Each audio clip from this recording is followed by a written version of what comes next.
டே 15, 15வது நாள். நம்ம கடைசி 3வது வாரத்தில் இருக்கிறோம். 3வது வாரத்தினுடைய முதலாம் நாள். இந்த வாரம் என்ன, முதல் 2 வாரங்கள் நம்ம நிறைய பாடங்களை கற்றுக்கொண்டோம், நிறைய ஜெபித்துட்டோம். இன்னும் கொஞ்சம் ஆழமாக போகக்கூடியதா, சரியா? இன்னும் கொஞ்சம் நம்ம அடுத்த நிலைக்கு போகக்கூடியதா. எப்படி ஸ்கூலில் சேர்ந்தது முதல்ல பிரைமரி, அப்புறம் செகண்டரி, அப்புறம் ஹை ஸ்கூல் போகிறோமோ அந்த மாதிரி இது இன்னும் கொஞ்சம் ஆழமாக போகக்கூடியதா இந்த அடுத்த ஒரு வாரம் முழுவதும். இயேசு கிறிஸ்துங்க என்ன சொல்கிறாரு, இன்றைக்கு நம்ம தியானம் இயேசு கிறிஸ்து நானே ஜீவ அப்பம் என்று சொல்லக்கூடிய காரியத்தை சொல்கிறார். அப்போ என்னன்னா, இயேசு கிறிஸ்து என்ன நமக்கு விற்கலை, அவர் ஒரு பொருளை விற்கிறேன் அப்படின்னு சொல்லலை. இல்லை நான் ஒரு கோட்பாடை கொடுக்குறேன் அப்படின்னு உங்களுக்கு சொல்லலை. இல்லை நான் ஒரு மதத்தை கொண்டு கொடுக்குறேன்னு சொல்லலை. அவர் தன்னையே கொடுக்கக்கூடியது. எப்படி? கர்த்தராகிய இயேசு கிறிஸ்து தன்னையே கொடுக்கக்கூடியது.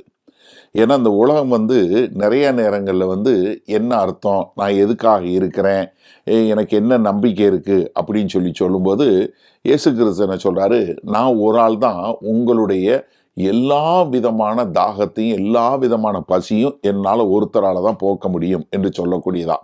அப்போ என்ன சொல்கிறாரு, நானே அந்த ஜீவப்பம் அப்படின்னு சொல்லும்போது என்னன்னா, ஒரு மனிதனுடைய ஒரு ஆத்மாவுக்குரிய எல்லாவற்றையும் சந்திக்கக்கூடியவர் யாரு? இயேசு கிறிஸ்து ஒருத்தரால் தான் முடியும். அப்போ அவர் நான் தான் அப்படின்னு சொல்லும்போது என்ன பார்க்குறோம், நான் தான் உங்களுக்கு அவசியமான ஒன்று, நான் தான் உங்களை பாதுகாக்கக்கூடியவன், நான் தான் உங்களை திருப்தி பண்ணக்கூடியவன், நான் தான் உங்களுடைய வாழ்க்கைக்கு ஐ ஆம் த சோர்ஸ் என்று சொல்லக்கூடியதான். இன்றைக்கு அநேகர் மக்கள் யார் என்னை ஏற்றுக்கொள்வாங்க, இல்லை நான் என்னத்துக்காக செய்கிறேன், இல்லை என்னுடைய அடையாளம் என்ன என்று சொல்லக்கூடிய காரியத்தை குறித்து நிறைய பேர் தேடிக்கொண்டிருக்கிறாங்க. ஆனால் கர்த்தராகிய இயேசு கிறிஸ்து சொல்கிறாரு, நான் தான் எல்லாவற்றுக்கும் பதில் சொல்லக்கூடியதா. இங்கே அங்கே சொல்லும்போது என்ன சொல்கிறாரு, என்னைகிட்ட வர்றவன் ஒரு நாளும் பசி அடைய மாட்டான். அப்போ என்னன்னா, நம்முடைய ஆழமான இந்த டீப்பஸ்ட் லாங்கிங் சொல்கிறோம் இல்லையா, நம்மளுடைய ஆழமான தேடுதல்கள், இது எல்லாவற்றையும் யாரு? கர்த்தராகிய இயேசு கிறிஸ்துவா பண்ண முடியும். அங்கே சொல்லும்போது என்னிடத்தில் வரும் those who come to me, என்ன வருவது என்று சொல்வது என்னன்னா, அதாவது ஒரு தன்னுடைய சுயத்தில் இருந்து கர்த்தரை நோக்கி பார்க்கக்கூடியதாக, ஒரு தவறான இதிலிருந்து எனக்கு திருப்தி இருக்கிறத விட்டுட்டு உண்மையான பக்கம் திருப்பக்கூடியதாக.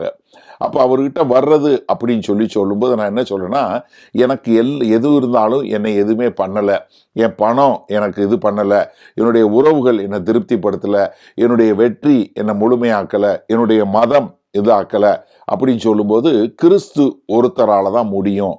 அப்போ இங்கே சொல்லும்போது என்ன சொல்றாரு, he who believes in me, என்ன என்மேல் விசுவாசமாய் இருக்கிறவன். அப்போ என்னன்னா, அவர் கொடுக்கறது எப்பொழுதும் தொடர்ந்து கொடுக்கக்கூடியதா. ஏன்னா அவன் என்ன, ஒரு காலம் தாகம் அடைய மாட்டான், ஒரு நாளும் பசி அடைய மாட்டான் அப்படின்னு சொல்லும்போது, இந்த நம்ம விசுவாசிப்பது இல்லை கர்த்தரை நம்பி இருப்பதுங்கிறது ஒரு நாள் நடக்கக்கூடியது இல்லை. இது தொடர்ந்து நாம் எப்பொழுதும் அவரை சார்ந்து அவரிடம் இருந்து பெற்றுக்கொண்டு அவரை நம்பி வாழக்கூடிய ஒரு காரியமாக இருக்கும்போது கர்த்தராகிய இயேசு கிறிஸ்து கொடுப்பாரு, ஒரு நிரந்தரமான ஒரு திருப்தி பண்ணக்கூடியவரா. A permanent satisfaction you can get only from Jesus Christ. வேற எதுல இருந்து உங்களுக்கு கிடைக்கவே கிடைக்காது. அதனால தான் அங்கே சொல்லும் என்ன சொல்றாரு, நானே அந்த ஜீவ அப்பம். அப்போ கிறிஸ்து தான் என்னுடைய வாழ்க்கைக்கு மிகவும் தேவையான ஒன்று. கிறிஸ்து தான் என்னை எல்லா வகையிலும் திருப்திப்படுத்தக்கூடியவர், கிறிஸ்து தான் என்னைய தாங்கக்கூடியவர், அவர் தான் ஒரு நித்திய வாழ்க்கையை கொடுக்கக்கூடியவர். நம்ம வேத வசனத்தில் பார்க்கிறோம், மத்தேயு 14வது அதிகாரத்தில் பார்க்கிறோம், அதற்கு பின்பாக யோவான் 6வது அதிகாரத்தில் பார்க்கிறோம். என்ன, 5000 புருஷர்களுக்கு கர்த்தர் போஷிக்கக்கூடிய காரியம். அதாவது நீங்க பாருங்க, கர்த்தர் என்ன பண்றாருன்னா, அவர் என்ன திரளான ஜனங்களுக்கு எல்லாம் என்ன பண்றாரு, 5 அப்பம் 2 மீனை வச்சு கொடுக்கிறாரு. அப்போ ஜனங்கள் என்ன, அவங்களுடைய மாம்ச பிரகாரமான பசியை போக்கி கொண்டாங்க. ஒரு மாம்ச பிரகாரமான அப்பத்தை சாப்பிட்டாங்க, மாம்ச பிரகாரமாக திருப்தி அடைஞ்சாங்க. அதை வச்சு ஆண்டவர் என்ன செய்யறாருன்னா, ஒரு ஆழமான ஒரு சத்தியத்துக்குள்ள வழி நடத்துறாரு. என்னன்னா, இப்போ உங்களுக்கு உங்க வயித்தை நிரப்புறதுக்கு அப்பம் மட்டும் போதாது, என்ன வேணும், உங்களுடைய ஆத்துமால உங்களுக்கு ஒரு திருப்தி வருவதற்கு, ஆத்துமால போஷிக்கப்படுவதற்கு என்ன நான் வேணும் என்று சொல்லக்கூடியதா. இப்ப இந்த 5000 புருஷர்களுக்கு 5000 ஆண்களுக்கு அப்பம் கொடுத்ததுங்கிறது 4 சுவிசேஷ நூல்லையும் பார்க்க முடியும். ஏன்னா இது எதற்காகனா, இந்த அற்புதம் மேசியா யார், உங்களை ரட்சிக்க வந்த ரட்சகர் யார் என்று அடையாளம் காட்டக்கூடியதாக. அப்ப என்னன்னா, இந்த ஜனங்களுக்கு ஒரு திருப்தியை கொடுக்கக்கூடியவர் யாரு? கர்த்தராகிய இயேசு கிறிஸ்து ஒருத்தர் தான் கொடுக்க முடியும். இன்றைக்கு உங்க வாழ்க்கையில நீங்க என்னென்ன காரியங்கள் இருந்தாலும் சரி, நான் நிறைய பேரை பார்த்துருக்கிறேன். நிறைய சக்ஸஸை சந்திச்சவங்க, நிறைய பணம் வச்சவங்க, நிறைய பிஸ்னஸ் மேனு, நிறைய பேரை பார்த்துருக்கேன். எப்பயுமே வாழ்க்கையில ஒரு எம்டினஸ், ஒரு வெறுமை இருக்கக்கூடிய காரியத்தை பார்க்க முடியும். ஆனால் கர்த்தராகிய இயேசு கிறிஸ்து தான் உங்களை முழுமையாக திருப்தியாக்க முடியும். எனக்கு அருமையான தெய்வ ஜனமே, எனக்கு அருமையான சகோதரனை சகோதரி, இந்த நாளில் நீங்கள் ஜெபித்து கொண்டு இருக்கிறோம். நம்ம இந்த 21 நாள் உபவாசத்தில் ஜெபித்து கொண்டு இருக்கிறோம். நம்முடைய தேவைகளுக்காக ஜெபித்து கொண்டு இருக்கிறோம். நம்முடைய காரியங்களுக்காக ஜெபிக்கிறோம். ஆனால் எல்லாவற்றிற்கு மேலாய் உங்களுடைய ஆழமான எல்லா விதமான தேடுதல்களுக்கும் ஒரு பதில் கொடுக்கக்கூடியவர், அதை திருப்தி பண்ணக்கூடியவர் யாரு? கர்த்தராகிய இயேசு கிறிஸ்து ஒருவர் தான். அப்ப நீங்க என்னன்னா, இயேசு கிறிஸ்துவை இன்னும் கிட்டி சேரக்கூடியதாய், அவரை சார்ந்து வாழக்கூடிய ஒரு வாழ்க்கை இருக்க வேண்டும். நமக்கு எல்லாருக்கும் தெரியும், C.S. லூயிஸை பத்தி நமக்கு எல்லாருக்கும் தெரியும். ஏன்னா C.S. லூயிஸ் என்னன்னா, ஆரம்ப காலகட்டங்கள்ல கர்த்தரை தெரிந்து கொள்வதற்கு முன்பாக நிறைய வருஷங்கள் நிறைய காரியங்களை தேடினார். ஏன்னா அவர் நிறைய பிலாசபி சொல்லக்கூடிய காரியங்களை படித்தார், நிறைய லிட்ரேச்சர், ஒரு நல்ல இலக்கியங்களை படித்தார். அது மாத்திரமல்ல, நல்லா அனுபவிக்கக்கூடிய, சுகமாக வாழக்கூடிய ஒரு வாழ்க்கை, அப்புறம் இன்டலெக்ட்னு சொல்லக்கூடிய அறிவுபூர்வமாக காரியங்களை எல்லாம் செய்தார். ஆனால் அவர்கிட்ட என்ன, ஒரு லாங்கிங் சொல்லுவோம்ல, ஒரு தேடுதல், ஒரு வெறுமை என்று சொல்லக்கூடியது அவர்கிட்ட எப்போதுமே இருந்தது.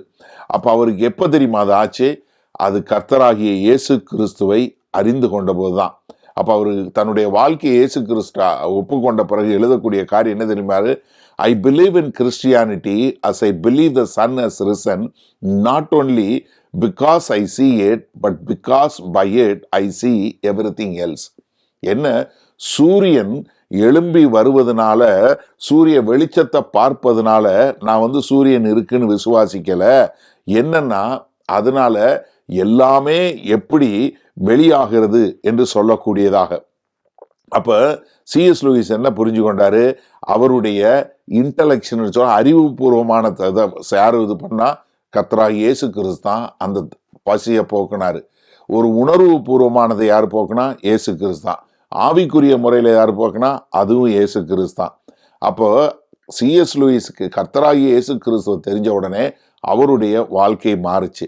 அப்ப இந்த நாளில் நீங்க நல்லா யோசிங்க, கிறிஸ்து உங்களுடைய வாழ்க்கையில இன்னொரு அடிஷன் கிடையாது. நல்லா தெரிஞ்சுக்கொள்ளுங்க, கிறிஸ்து உங்களோட வாழ்க்கையில இன்னொரு அடிஷன் கிடையாது. ஏன்னா அவர் தான் உங்களுடைய வாழ்க்கையினுடைய சோர்ஸ். ரெண்டாவது, அதாவது உங்களுடைய ஒரு ஆத்தும பசிக்கு என்னன்னா, உங்களுக்கு எங்கன்னா நீங்க கிறிஸ்து கிட்ட தான் போகணும், வேற எங்கேயும் கிடையாது. உங்களுக்குள்ள ஒரு தேடுதல், உங்களுக்குள்ள ஒரு வெறுமை இருக்குன்னா நீங்க போக வேண்டிய இடம் கர்த்தராகிய இயேசு கிறிஸ்து. சரி, நான் கர்த்தராகிய இயேசு கிறிஸ்துவ வந்துட்டேன்னா அது ஒரு தடவை மாத்திரம் இல்லைங்க, ஒவ்வொரு நாளும் ஒவ்வொரு நிமிடமும் அவரை சார்ந்து அவரோட இருக்கக்கூடிய ஒரு காரியம். அப்ப நான் அவரோட வார்த்தை இல்லாம, அவருடைய பிரசன்னம் இல்லாம, அவருடைய ஆவி இல்லாம என்னால வாழவே முடியாது என்று சொல்லக்கூடியதா. அதே மாதிரி உங்களுக்கு எப்ப தெரியுமா நீங்க உலக பிரகாரமான வெற்றி, எனக்கு அது வேணும் இது வேணுங்கிற தேடுதெல்லாம் தெரியுது, எப்ப தெரியுமா நிற்கும்? கிறிஸ்து உங்கள்கிட்ட முழுமையா வந்த உடனே உங்களுக்கு அது நிற்கும். இன்னைக்கு S.D. கார்டனோட ஒரு கோட் நம்ம கொடுத்துருக்குறோம். என்ன, இன்றைய உலகின் சிறந்த மனிதர்கள் என்று யார் பார்க்கும்போது ஜெபிப்பவர்கள் தான், ஜெபத்தை பற்றி பேசுபவர்கள் அல்ல. ஏன்னா உலகத்தில் சக்ஸஸ்ஃபுல் மேன்னா வேற வேற காரியங்களை பற்றி பேசுவாங்க. இல்லை நீங்கள் ஒரு சிறந்த மனுஷன், ஐயோ அவரை மாதிரி பேச முடியாதுன்னு சொல்லக்கூடிய ஒரு ஆளை பார்க்க முடியாதுன்னு சொல்லுவாங்க. அவரை மாதிரி ஜெபிக்கக்கூடிய ஆள் இல்லைன்னு கூட சொல்லலாம். ஆனால் ஜெபத்தை பற்றி பேசுகிறவர் இல்லை, ஜெபிக்கிறவரே சிறந்த மனிதன். அப்போ இந்த நாளில் ஆண்டவரே, எனக்கு உலக பிரகாரமான காரியம் இல்லை, என்னுடைய ஆத்மால, என்னுடைய எண்ணங்கள்ல, என்னுடைய எமோஷனல்ல, என்னுடைய இன்டலெக்சுவல்ல, எல்லாவற்றிலும் என்னுடைய தேடுதல் எல்லாம் கிறிஸ்துவில் நிறைவேறும்.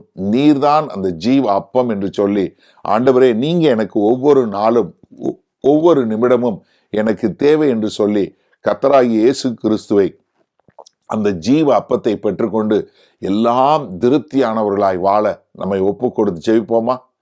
வாங்க ஜெபம் பண்ணுவோம்.